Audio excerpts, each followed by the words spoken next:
மீண்டும் ஒரு விளையாடியது உங்கள் அனைவரையும் சந்திப்பதில் பெரும் மகிழ்ச்சி. இந்தியா மற்றும் இங்கிலாந்துக்கு இடையிலான 5வது டெஸ்ட் போட்டியின் 2வது நாள் நேற்றைய தினத்தில் இந்தியா அணியை பொறுத்தவரை 204 ஓட்டங்களுக்கு 6 விக்கெட் என ஆரம்பித்திருந்தது.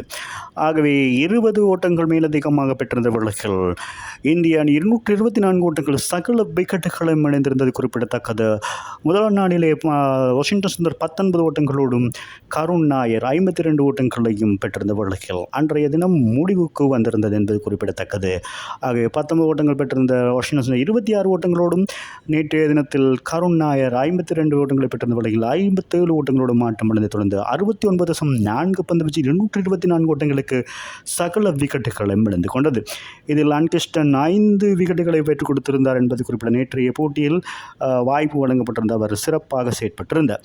ஜோஸ் டாங்கு 3 விக்கெட்டுகள், கிறிஸ் வாக்ஸ் 1 விக்கெட்டையும் வீழ்த்தியிருந்தமை குறிப்பிடத்தக்கது. ஆகவே இந்திய அணி முதலாவது இன்னிங்ஸ் 224 என்பது குறைந்த ஓட்டமாக காணப்பட்டிருந்த வேளையில் இங்கிலாந்து அணி பெரிய ஒரு ஓட்ட எண்ணிக்கை பெற்று எதிரணியான இந்திய அணிக்கு இங்கிலாந்து பெரும் சவாலான ஒரு இலக்கை நிர்ணயிக்கப் போகிறது என்று எதிர்பார்த்த வண்ணம் இருந்த வேளையில் ஆரம்ப விக்கெட்டுக்காக கிரவுலி மற்றும் டாக்டருக்கு இடையில் 92 ஓட்டங்கள் சிறப்பான இணைப்பாட்டம் பெறப்பட்டது. ஒரு நாள் சர்வதேச போட்டிகளை போன்று துடுப்படுத்தாடி விரைவாக ஓட்டங்களை பெற்றிருந்த வேளையில் டாக்டர் 4 ஓட்டங்கள் 5 6 ஓட்டங்கள் 2 அடங்க 43 ஓட்டங்களோடு ஆட்டம் இழந்திருந்தார் என்பது குறிப்பிடத்தக்கது. கிரவுலி 14 4 ஓட்டங்கள் அடங்கலாக 64 ஓட்டங்களையும் பெற்று ஆட்டம் இழந்திருந்தார். அதன் பின்னதாக இந்திய அணிக்கு இந்த போட்டி இந்திய அணி பக்கம் திரும்பி இருந்தது என்பது குறிப்பிடத்தக்கது. ஆரிபுரூக் 4 ஓட்டங்கள் 5 6 ஓட்டம் 3 அடங்கலாக 53 ஓட்டங்களை பெற்று ஆட்டம் இழந்திருந்தார். ஒலிபப் 22 ஓட்டங்கள், ஜேக்கப் பெத்தல் 6 ஓட்டங்கள், ஜெம்மி சுமித் 8 ஓட்டங்கள், ஓவர்டன் 0, அங்கிஸ்டன் 11 என அடுத்தடுத்த விக்கெட்டுகளில் ஜோ ரூட் ஓரளவு ஓட்டங்களை பெற்றுக் கொடுத்தோடு 51.2 பந்து வீச்சில் சகல விக்கெட்டுகளையும் 247 ஓட்டங்களுக்கு இழந்திருந்தார்கள் என்பது குறிப்பிடத்தக்கது. இங்கிலாந்து அணி ஆகவே பந்து வீச்சு பொறுத்தவரையில் ரஷீத் கானா 16 பந்து ஓவர்களில் 62 ஓட்டங்களுக்கு 4 விக்கெட்டுகளையும், முகமது சிராஜ் 16.2 பந்து வீச்சில் 86 ஓட்டங்களுக்கு 4 விக்கெட்டுகளையும், ஆகாஷ்தீப் 1 விக்கெட்டையும் வீழ்த்தியிருந்தனர்.